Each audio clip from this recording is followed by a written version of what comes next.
Hey guys, I just wanted to show you something I like to make for the family that is really cheap. It's really easy to do, and here are some of the things that you'll need for it. Pretty simple stuff. Some sort of mozzarella or white cheese will do. Any type of pepperoni, some parchment just to put the dough on there. Any type of flour, but I do like quality flour. It does make a difference. And some red sauce, which I feel like we all have in the fridge somewhere. So without any further ado, let's get to it. A cup and a half of water. We're going to get that water warmed up a little bit, not too hot. What I like to do is kind of stir it with my finger and make sure it's not getting too hot for the yeast. And we're just going to put some sugar in here. I do apologize, I don't really measure some of this stuff in the video, so I'm so sorry if you're a person that kind of needs those measurements. We're just going to put some in there for what I feel like is enough. The sugar gives a food source for the yeast, and we'll get a little bit about a half tablespoon of butter.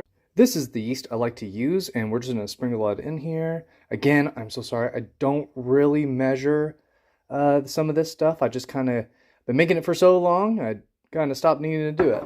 So we're just going to put it in there. That feels about right. We're going to give it a little tiny disturbance on top, and we're going to take it off of this warm burner just to let rise. While the yeast is kind of getting to its business, I like to put this on here just as covering, and I put the slits right here so some air can get away, but you'll definitely know here in the next 5 minutes of what that looks like. And while that is rising, we can get 3 cups of flour. And you don't have to, but I like to put in a little bit of salt. And this is what your yeast should look like, all nice and bubbly, kind of looks all funky looking. That's perfect. Now, before we add all that into this, I like to use a whisk and kind of whisk around all that salt you put in there. I don't put that much salt, to be completely honest. I just put enough. And I like to make what's called a little flour well down here, just to pour everything in, and then we'll get all mixed.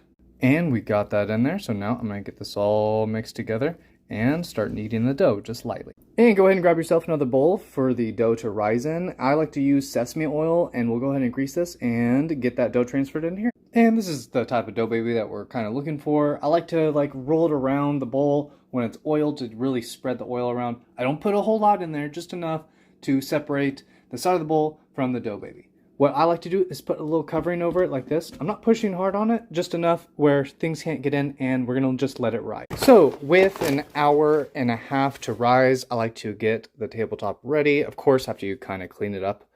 And we're gonna throw some of this on here. To be honest, when I clean, I like to just use some soapy water and a little clean towel, and then just let it dry. And stick around for part 2, and we'll get this all wrapped up into it, and I'll show you how it comes out.